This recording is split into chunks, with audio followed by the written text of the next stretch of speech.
Olá!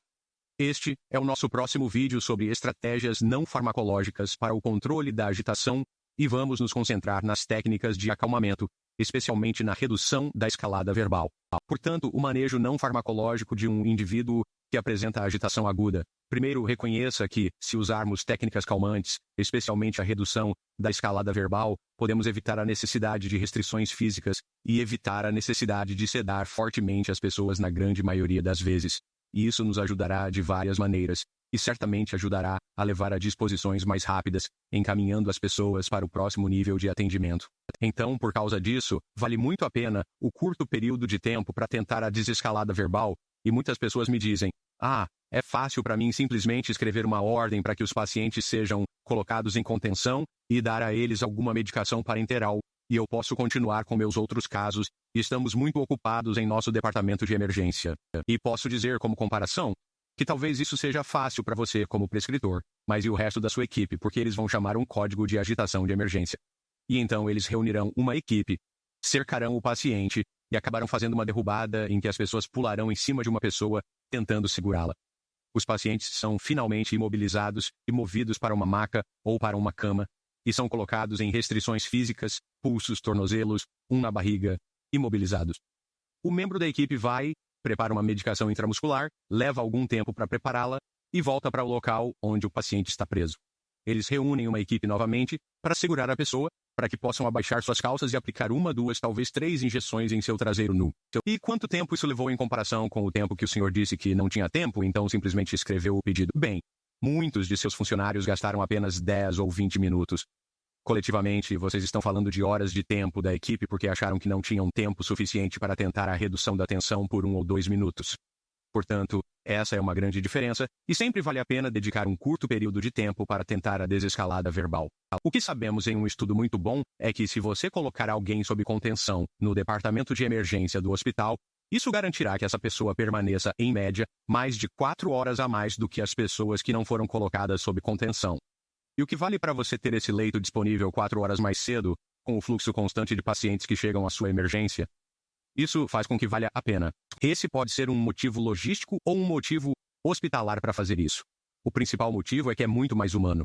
É muito mais ético evitar restrições em indivíduos. Pode ser devastador para uma pessoa ficar presa em algemas. Se você não acredita nisso, peça às pessoas que o coloquem lá e veja como se sente. É uma sensação horrível e vulnerável ter os braços, as pernas e a barriga amarrados e não poder fazer nada, não poder se proteger, ficar muito vulnerável, e não é uma sensação boa. E se você precisar encaminhar uma pessoa com uma emergência comportamental para um centro psiquiátrico de internação, é muito mais provável que eles aceitem essa transferência do que se você tiver alguém que esteja sob restrições. Na verdade, muitos hospitais psiquiátricos, se você telefonar para eles e eles disserem, bem, o que o paciente está fazendo agora, e você disser, bem, ele está sob restrição, eles dirão, bem, ligue de volta quando ele sair da restrição. Nós não aceitamos pessoas que estão sob restrição. Portanto, evitar isso trará benefícios para o paciente. Terá benefícios para você, será benéfico para seu departamento de emergência e para o hospital de emergência como um todo. E se não estiver vendo nenhum tipo de melhora ou chance de continuar depois de 1 ou 2 minutos de desescalonamento verbal, sim, então vá em frente e talvez passe para outras coisas. Mas sempre tente, mesmo em pessoas que estejam muito, muito agitadas. Posso lhe dizer que por ter atendido mais de 90 mil pacientes psiquiátricos de emergência em minha carreira, sempre vale a pena o esforço. E às vezes, isso o surpreenderá. As pessoas que você achava que menos reagiriam a isso, na verdade, reagem muito, muito bem. Portanto, o uso de técnicas de desescalonamento e acalmamento é sempre indicado. Com sorte, você pode evitar que alguém chegue a uma situação em que você sinta que não tem alternativa às restrições. Já vi essa anotação muitas vezes em prontuários.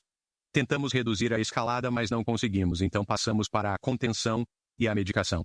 Essa não deve ser sua mentalidade.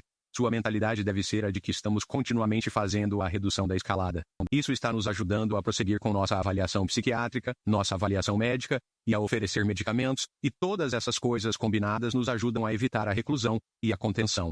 Portanto, há um conjunto básico de conceitos para a redução da escalada, que são conhecidos como os 10 mandamentos da redução da escalada. Eles foram criados por um brilhante psiquiatra de emergência, conhecido como Avrim Fishkind, há cerca de 2 décadas, e resistiram ao teste do tempo e são usados em hospitais de todo o mundo. Provavelmente, poderíamos fazer 10 vídeos sobre cada parte dos 10 mandamentos de desescalonamento, mas por uma questão de tempo, você pode vê-los na tela à sua frente. Dê a eles bastante espaço, seja a pessoa que intervém, identifique os desejos e sentimentos da pessoa, seja a pessoa que ouve. Acho que se você realmente tivesse que pensar sobre eles coletivamente, a ideia é que se alguém estiver agitado, não fique agitado de volta para ele. Seja você o calmo. Fique calmo quando a pessoa estiver falando alto. Mantenha os braços ao lado do corpo enquanto ela estiver cerrando os punhos. Quando ela estiver gritando, sussurre.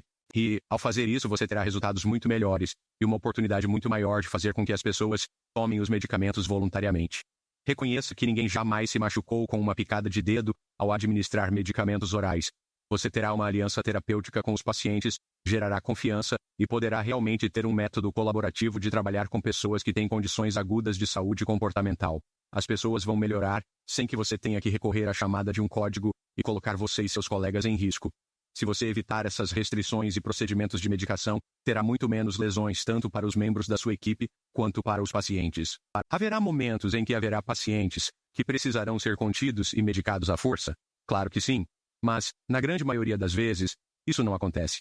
E se você for capaz de trabalhar com eles, e realmente adotar a aliança terapêutica, oferecer medicamentos orais em vez de medicamentos injetáveis à força, trabalhar com alguém e ajudá-lo a se acalmar em vez de reunir a equipe de segurança e colocá-lo à força em contenções, tudo isso tem resultados muito melhores. Outra coisa que você deve fazer com alguém que está agitado é iniciar a medicação apropriada no departamento de emergência, e isso é algo sobre o qual falaremos em alguns dos vídeos posteriores, mas reconheça que a medicação no departamento de emergência não é uma restrição química e que você deve pensar na medicação como um tratamento, e na medicação apropriada, e explicaremos isso daqui a pouco. Quando se inicia a medicação e se evita colocar as pessoas em contenção, isso pode trazer benefícios incríveis para a equipe de tratamento, o fluxo e o rendimento no ambiente de emergência. Portanto, para resumir, nossos pontos principais são: as técnicas de acalmamento e redução da escalada podem realmente evitar colocar as pessoas em restrições e evitar a administração de medicamentos sedativos pesados, que podem levar as pessoas a ficarem inconscientes por longas horas desnecessariamente. Em vez disso, levaremos a disposições mais rápidas e valerá a pena o curto período de tempo para tentar técnicas de acalmamento e desescalonamento verbal. Lembre-se de que a redução da escalada verbal geralmente leva muito menos tempo do que o processo de colocar alguém em restrições e administrar medicamentos parenterais involuntários. Quando administramos medicamentos no departamento de emergência, não se trata de restrições químicas, mas sim de parte de um plano de tratamento, o que também ajudará a facilitar uma transferência imediata para instalações psiquiátricas e reduzirá o tempo no departamento de emergência, e o tempo no departamento de emergência será considerado tratamento, em vez de apenas triagem e encaminhamento. E, ao evitar esses procedimentos de contenção, resultaremos em muito menos lesões aos membros da equipe e aos pacientes, e como resultado, teremos um relacionamento muito melhor com nossos pacientes.